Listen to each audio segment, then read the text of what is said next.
Rork by Avram Davidson is a short science fiction novel that I remember-ish. It's about a fail son who lives in like a galactic empire way in the distant future that's undergone lots of wars, and now the empire is bloated and indolent and is just kind of spinning its wheels and maintaining the status quo. And the protagonist is disaffected with his lot in life and enrolls to be a low-level bureaucrat placed on the farthest flung planet in the empire where he wants to just while away the rest of his days. But on the voyage there is deputized and given a much advanced rank and tasked with investigating a mystery on the planet around the production of this plant that's used in like industrial solvent as an adhesive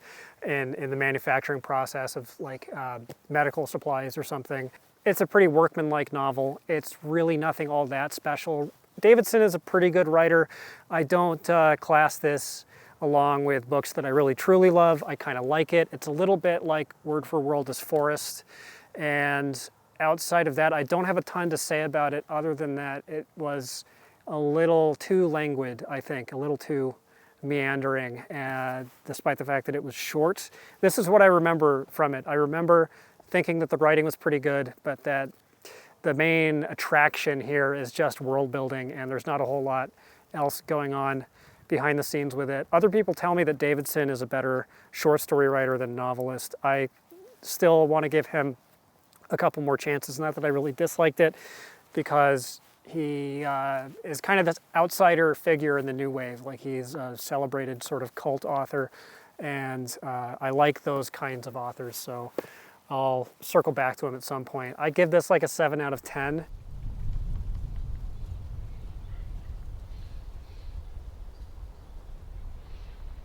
Next up is The Nightland by William Hope Hodgson, which I have here in 2 volumes as it was published in the Ballantine Adult Fantasy series. I love this book with an asterisk that usually comes attached to it. I think this book is so incredibly special and so surprising that I want to give you an opportunity to skip this review, because a big part of the joy of reading it was a feeling of disbelief that something like this could have been written in 1912, that has all the earmarks of a big blockbuster Hollywood science fiction action movie. If any of that sounds interesting to you, don't read a synopsis, just go and download it. It's on Project Gutenberg for free because it's in the public domain, and read it. It's about a guy who lives in the 1700s who falls in love, and then his wife tragically dies and leaves him heartbroken. And then suddenly, somehow, he's transported 1 billion years into the future where the sun has gone out. Everybody lives in perpetual darkness, all together in an 8 mile tall pyramid that is besieged by demons and monsters, some of whom are 30, 40 stories tall and don't move and just crouch there in the darkness staring at the pyramid.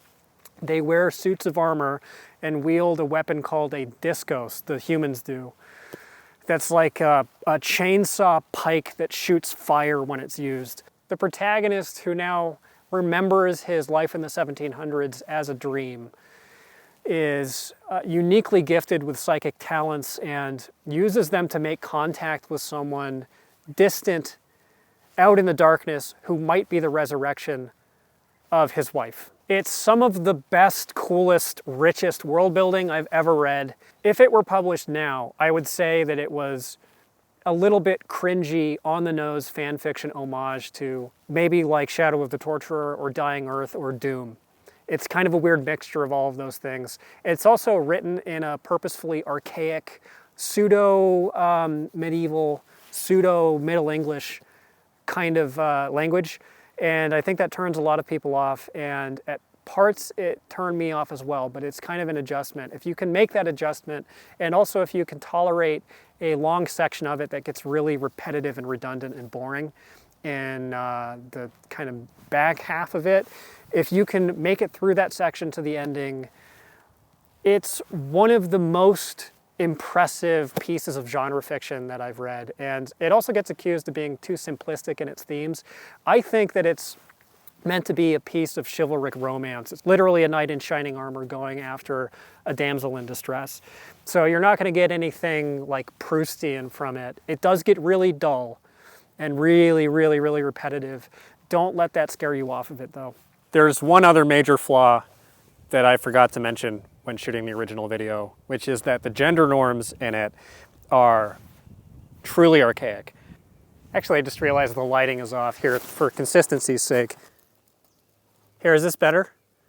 I can't really say much in specifics without spoiling a pretty major reveal that's around the halfway point in the novel, but there's some stuff in there that is really outdated. I wouldn't blame you if those parts spoiled the book for you.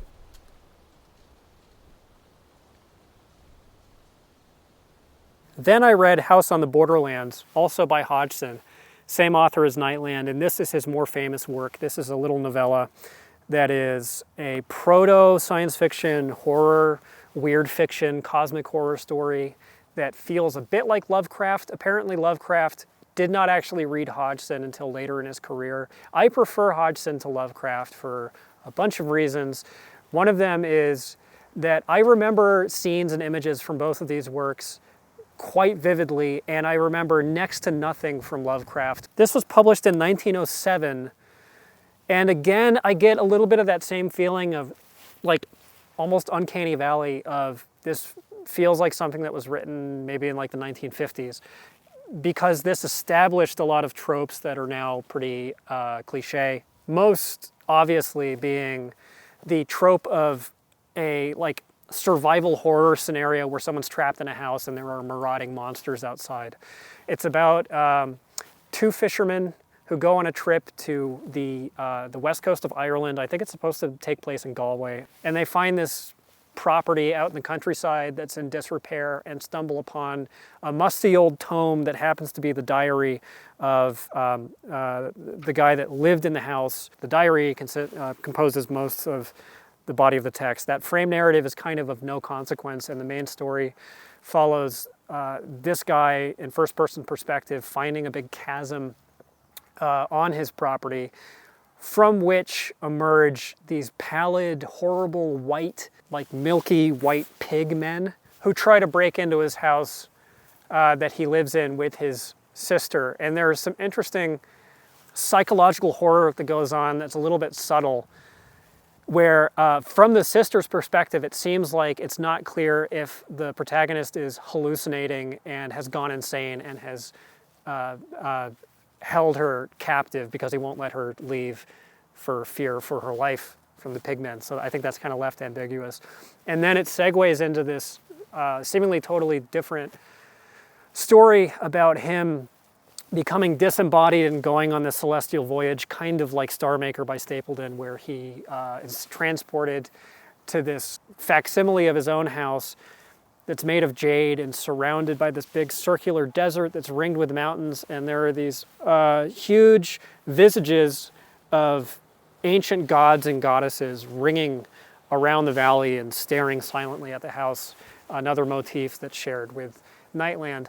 And then he goes on a true celestial voyage to the end of time and then back. It's almost like two novellas smashed and jammed together. And I think some of the chronology is kind of mixed up there. It's not exactly a linear narrative. It feels pretty disparate and a little bit cluttered at times, but Hodgson's great strength is not his narrative construction. His pacing is weird. His writing itself can be a little bit prosaic, I guess. His great strength is in the creation of these astonishing visions, these images. Even though this is much more celebrated and widely read, I do think that Nightland is masterpiece status. And this is almost like an interesting anachronism. This is just historically an important book, but I enjoyed Nightland more, even though it was more frustrating. Not that I dislike this, I definitely endorse reading it.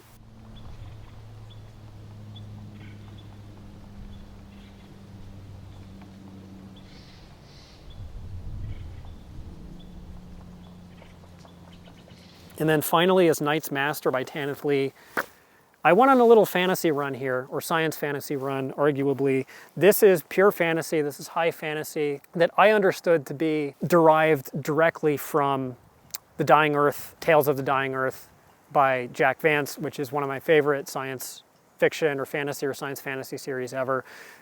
This is much more like The 1001 Nights, and it's much more like ancient myth with just a touch of maybe that Vancian strangeness. This is a contender for my favorite fantasy book that I've ever read. It's episodic in its construction, so it reads like a fix-up novel, but it is not a fix-up novel. Therefore, it has more coherence. It's about a distant prehistory of the planet where the planet was not yet round. The Earth was flat and surrounded by, quote unquote, the sea of chaos. The human denizens of the flat Earth are tormented by visitations from the underworld that's lorded over by a Satan figure who's kind of a trickster devil named Prince Ajrarn. Yeah, I got it. Who appears in various forms as a big black raven or as a handsome man dressed in black and has affairs with human mortals and occasionally brings them back down to the underworld and wreaks havoc in their lives for his own enjoyment. And as Ajrarn touches human lives with malicious evil, you see those victims become perpetrators of evil themselves. And this leads to a really interesting final confrontation that reminded me a lot of The Day After Judgment by James Blish, which is another definite chart-topping favorite fantasy novel for me. I want to say I don't get why Tanith Lee wasn't more famous. Unfortunately, she's no longer alive. She did manage to make her writing both beautiful and inventive and creative and alive, and also very readable and accessible. I think the thing that maybe made her inaccessible was the darkness of her themes and certain liberties that she took and certain very uncomfortable places that she carries her characters. There's sexual content in this that's pretty strange. The writing style makes it read more like a science fiction book, more like a new wave science fiction book than like a fantasy book, which is, I think, one of the reasons why I like it so much. Not to say that it eschews fantasy, it's not anti-fantasy, it's absolutely high fantasy. Or I don't even know if it's high fantasy. Again, it's more like myth. It's like a mixture of actual real world myths.